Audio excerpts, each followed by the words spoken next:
We are a group of students from George Mason University. Development in Eritrea has been extraordinary with very little international assistance.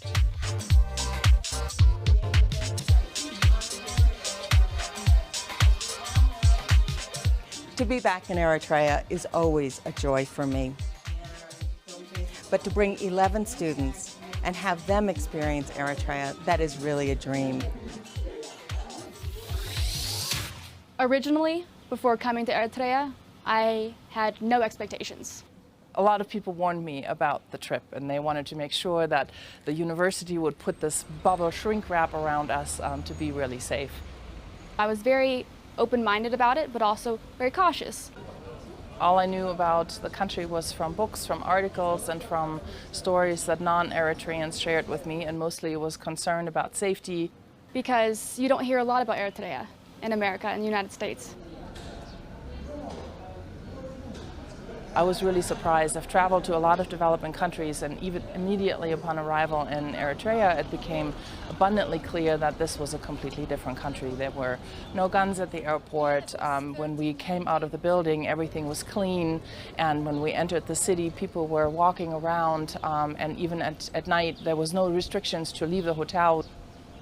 It was just a very welcoming atmosphere, and from day one, I knew that the stories that I heard were not true. Among the things that we did that was so impressive was we had access to government officials, we had access to people working in the fields. We also got the opportunity to talk to different ministers and their goals to this country. Good afternoon. Good afternoon. Welcome to Asmara. I come from a school of conflict analysis and resolution, which is all about trying to build peace between former combatants or former adversaries.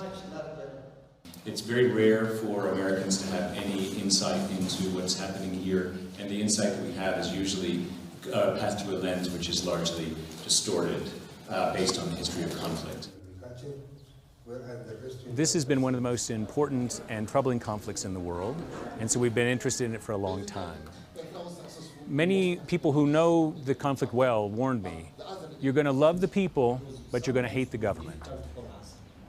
But what I found is that the people in the government are not so easily separated, and that the people that we've met in the government are extremely gracious and welcoming and open, and have opened the country to us in a way that has allowed us to be very critical and to ask any question that we wanted to ask, and to explore in a way that is surprising.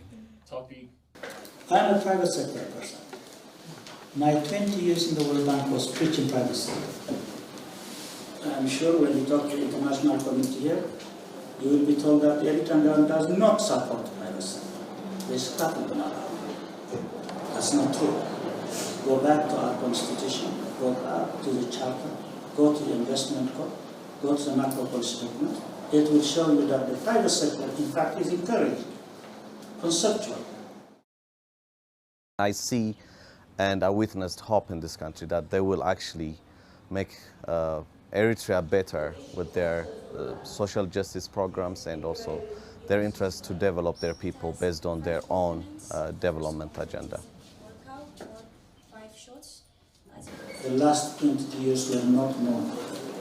So we have to do a lot of things that basically to cope with it. As an economist, I may not like a lot of the policies from a pure economic point of view, but I also am a realist. I accept what government is doing because that is the choice that is available. We will make peace here with Ethiopia. The second thing is that we are 100% sure that the living conditions in Eritrea will be much better. Also, fight for us. Something that really resonated with me during this trip was being back home. My background is Eritrean and I am a social worker. My interest is in social development and how the social programming is intertwined with many of these kind of ministries and departments. The last time I came to Eritrea, I was 7 years old. Being able to go back to Mandafara and back to my roots, and being able to share that experience with the group was something that truly touched me. On the trip to Mendefara, the whole community was there, and we got to meet the different leaders in the community and to see how despite the fact there are 9 different ethnic groups and many different religions, they're all getting along and cohabiting peacefully. The one place that I really loved and enjoyed was Mendefara. In particular, the hospital. I was really impressed with all of the improvements and things that they've been able to do. Dr. Solomon was very gracious in showing us the NICU, and everybody there was fantastic. So Mendefara by far was my most favorite memory.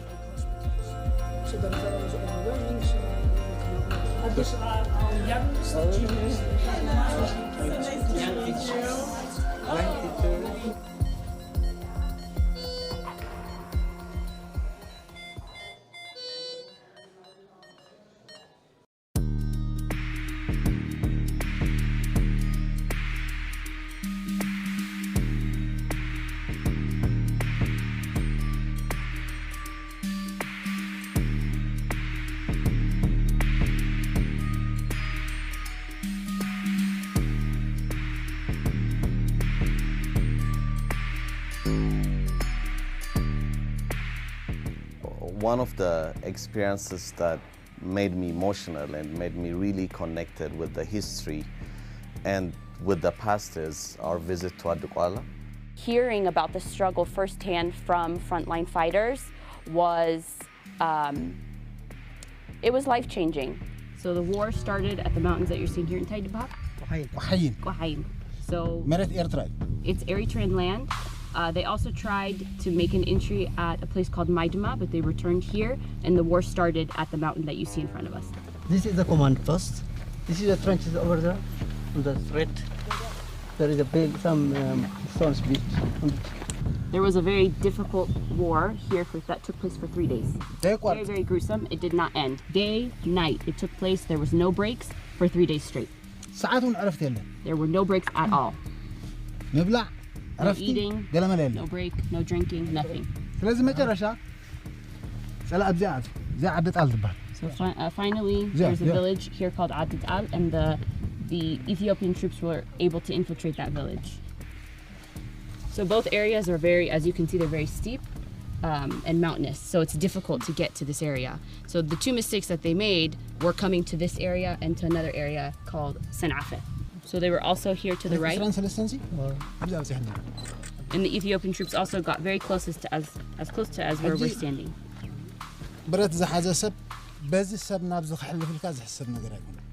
You can't think that someone that has artillery or guns would be able to pass through through this area. Standing on those hills and looking down and thinking about the lives lost, the sacrifices people have made living or striving, for their government agenda, is something that has really touched me, and also get me into thinking again about the importance of peace and how we can actually bridge peace into countries that are brothers. How have Eritreans in this region, have they been able to cope with the trauma of the battles? No, we can talk to them. These people are here, and we can talk to them. Elder's name is Aboy Girmay Tolde. He was here at the time of the 1998-2000 war. He said, I buried my children. So he's talking about the Eritreans that martyred. He was one of the people that buried them after they lost their lives. So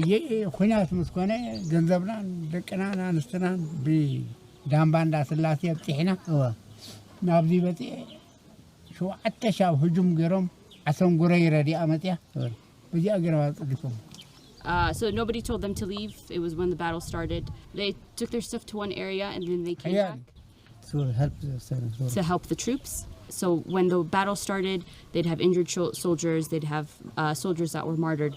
This was one of the people, along with the rest of the community at that time, that helped to either help save the injured soldiers or bury the martyred soldiers. Being an Ethiopian and being in Eritrea has been a great experience that I will always think about and remember. The most important thing is we are two countries now, but brothers and sisters who have lost 20 years and many years of conflict, through conflict. I believe we, the younger generations, are the ones who can actually bridge the gap for the lost 20 years. And I hope things are going to be a great ones because of the peace agreement that we have now. And the only solution actually to bridge that gap and to bridge the gap between the people of Eritrea and Ethiopia is peace. And now we have the peace, and that is the greatest achievement that these two countries have achieved. How much land are we disputing here? Approximately 800 meters. And look how long we fought for this small piece of land. It's a loss.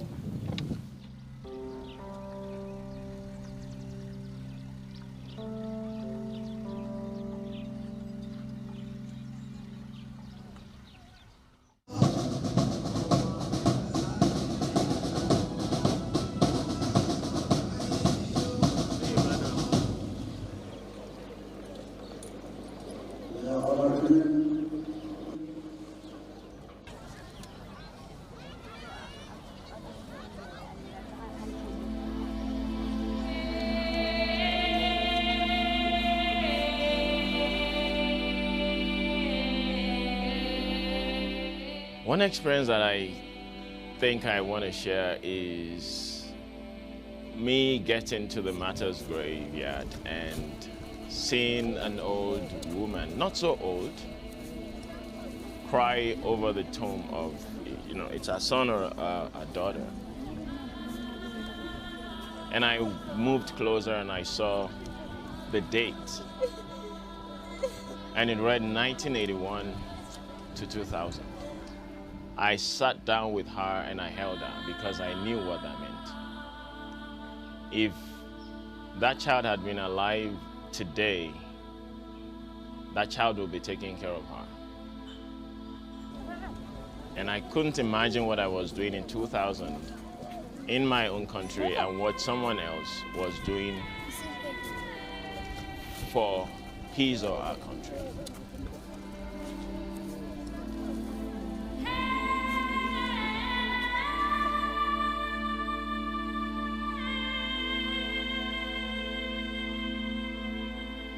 The real sense of patriotism, the real sense of loyalty, the execution of I, myself,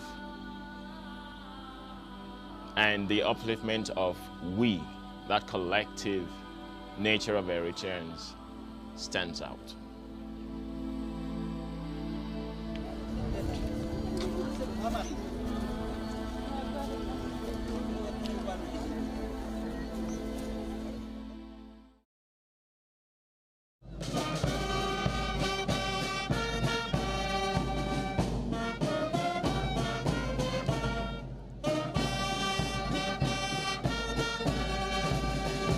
With the experience on the eve of Martyrs' Day is an experience that I will never forget.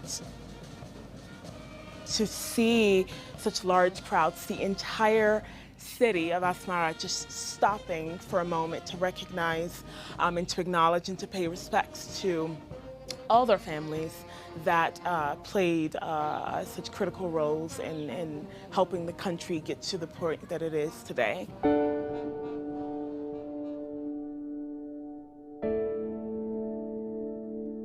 I was just blown away by that experience, to see so many out there singing the national anthem, really sharing with one another, and having little kids come to me to light their candles was such a precious moment.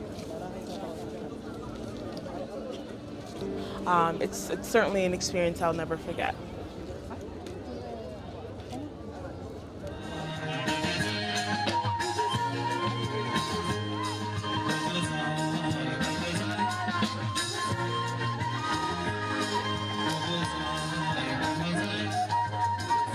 in many cities you travel to, where you have, these large-scale events, it's clear that the event happened. You see the streets and there's trash, and there are little things here and there that show you that there are large crowds. But we woke up this morning and there was nothing there. It was almost as if the city didn't stop, even though we could feel it and we knew that it had.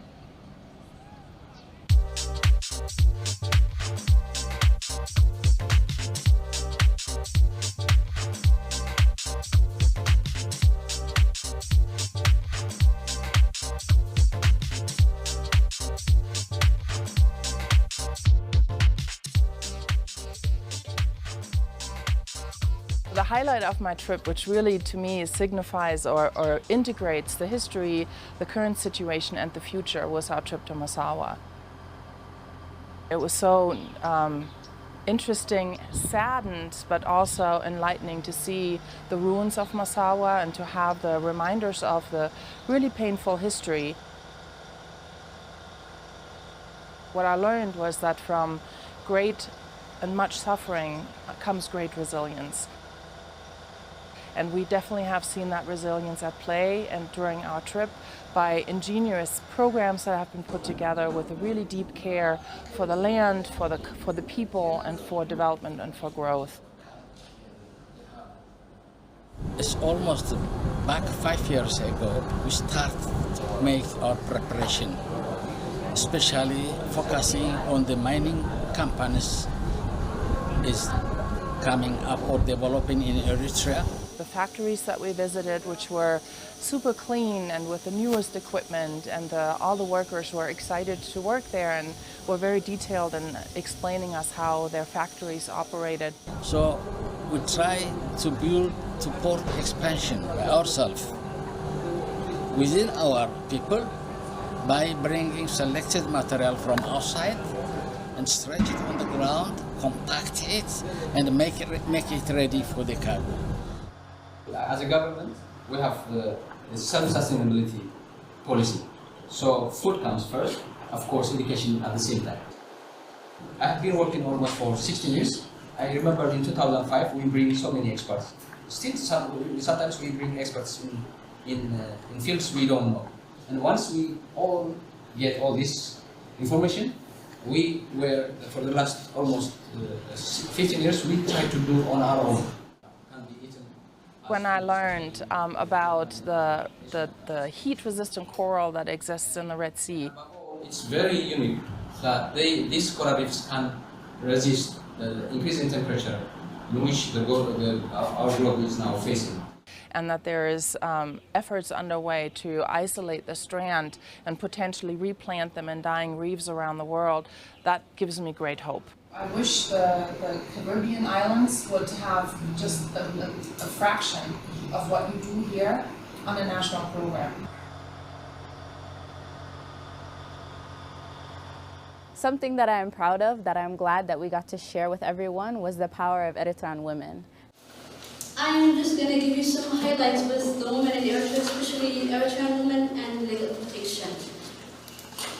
I think in the spirit of the culture of Me Too and the women's empowerment movement that's happening across the world, I'm glad that people got to experience the true essence of what Eritrean women mean to the whole world. And I hope that story can be told and seen as an African country, as an East African country that has such a great history in empowering women.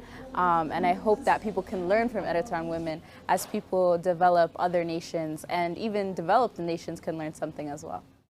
And you did my heart some good, because up until this point I was wondering, where are the women?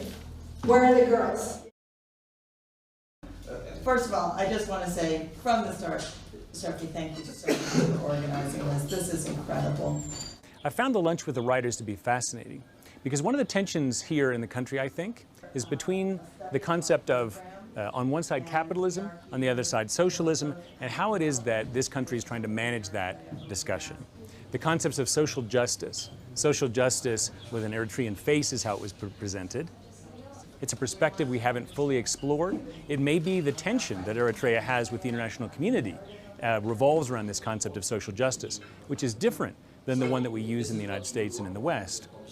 I don't think we have full answers about this, but those writers were so articulate and demonstrating their own perspective on what this means, not to supplant the government's perspective on it, but to give depth to it. I think that perspective, that idea of social justice is a tension that our students are going to want to explore, not just now, but over many years to come. All of us, those who were assigned to the work of culture as musicians, as poets, as writers, as playwrights, so on and so forth, were conscious of promoting Eritrean culture, Eritrean history. When we say the arts, literature, theater, music, the visual arts, and also partly cinema, particularly video cinema, particularly in forms of documentaries, and also photography. All these were documented, transmitting the culture, promoting it, bringing it to people who were not aware of it, be it inside the country or outside, diaspora Eritreans. And also the mass media, which was led by the Eritrean radio for the masses. We had an opportunity to go to Keren. I think one of the most delightful parts of the experience was having the opportunity to sit and have an intimate conversation with two artists who were so critical during the time of the struggle. Khadija Adam and Tesfai Mahara Fahira. Fahira is a nickname, and they are two freedom fighters that were very active in the art world during the liberation struggle. Art was not art during the time the rebel forces were fighting for independence. It went hand in hand with the war. And if it was necessary, there were times that they left their roles as artists to fight on the front lines. Knowing what you're fighting for and knowing what you're fighting against can be very, very disheartening. And so they use the music to motivate them. They use the music to tell their story. And that's why the people like it so much, because it paints a picture. And it was even a resilience, it helped the fighters build resilience as well, because it was telling their story and it was taking their mind off of what they were at, the job that they were there to do.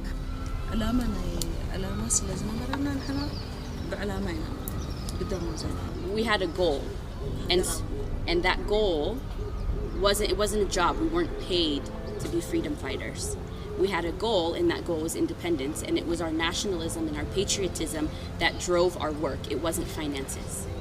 We were receiving no financial support, but in response to the tragedy that the enemy caused for the Eritrean people, the music was used as a bullet, a literary bullet, to fight back and to fight against what was going on during that time. She said we fought tooth and nail by ourselves. So we are a self-reliant country. We fought for our country, we won independence for our country, and now we're rebuilding our country. And so that's something that I would really like you to understand. He's saying that when we were pulling out with the forces, strategically there was a pregnant woman that was walking and that was hit by a bomb. And so she died. And he said that's the one memory that I cannot erase from my mind. And a lot of people felt it was very, very tragic at that moment. And this is a story that mimics all throughout Eritrea. There are tragedies like this that have happened in all parts of Eritrea during the struggle for independence.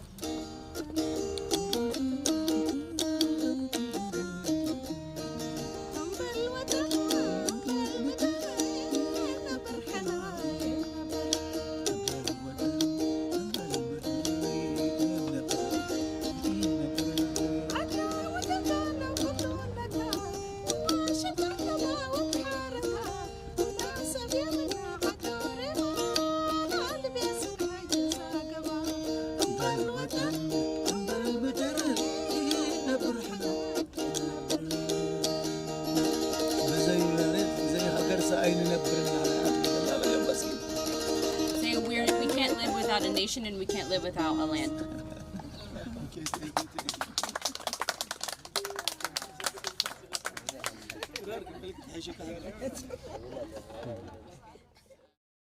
Before I came to Eritrea, I was very much disappointed in Africa. Now I'm now having some confidence in Africa.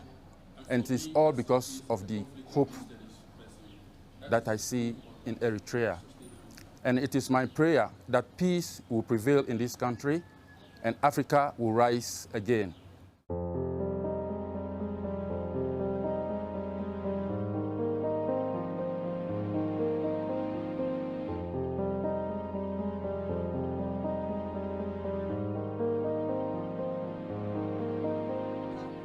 Water is life, as we all know. We got crops from water, we got trees from water, we got animals from water, everything is from water. So the main aim of this is if we conserve water, if we conserve the soil, everything in our land will be conserved.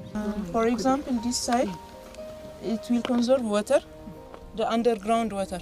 This is a whole family's duty. Father comes, mother comes, the children come, so everybody at the family have a great knowledge about this. So they contribute their whatever they can. They get up 5 a.m. So they leave all their household jobs. They just came here. They know that it's for their own use. So they had just group leaders. They come here voluntarily, without any payment, without any punishment. They just do it for their own land. That's it. We have to conserve water like this in order to have a sustained year for almost around all the year.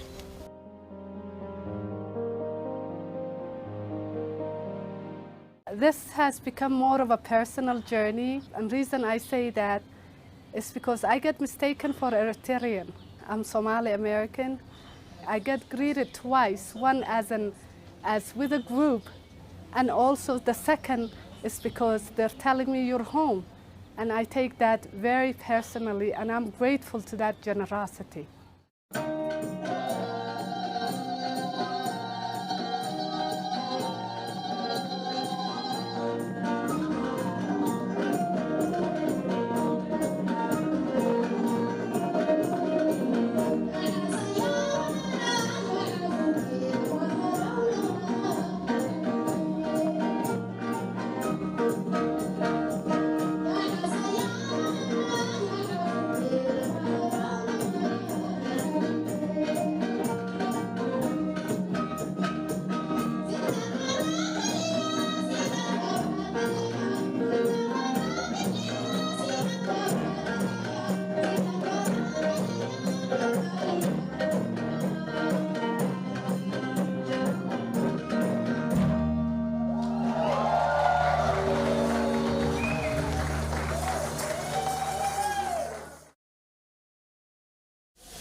People have such a strong sense of self-reliance here.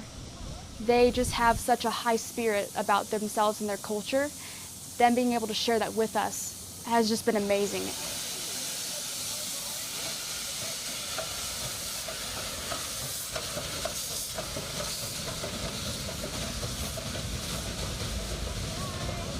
I appreciate the Eritrean people for opening up their homes, for showing me that being in America, I can come back and you would welcome me with open arms. I am extremely proud that I get to show people that this culture does exist.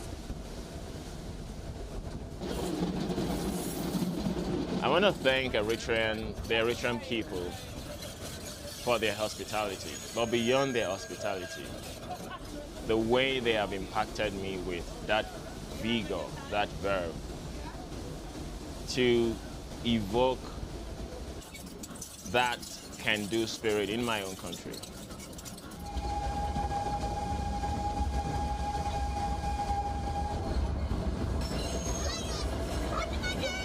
I hope that Eritrean youth, as well as people from other countries, come and experience what ERITREA is and understand and recognize what it has to offer to our international and global context.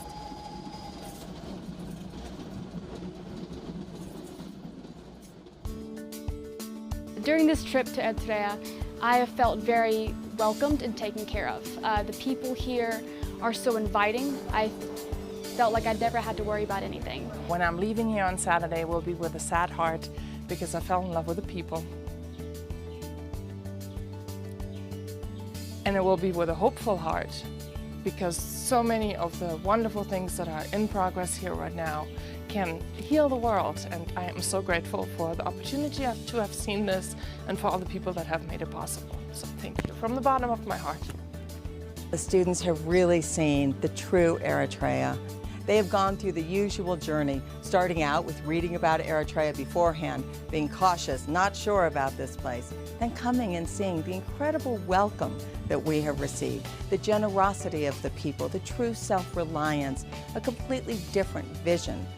We've been looking at development, and we've been looking at the gap in narrative between what is said and what the realities are on the ground. It is wonderful to be eyewitnesses to what is happening in Eritrea. Thanks so much, our hosts, for everything they did to make it possible. Yakanyele. Yakanyele. Yakanyele. Yakanyele. Yakanelli. Yakanelli. Yakanele. Okay, Yakanyele. Is that it?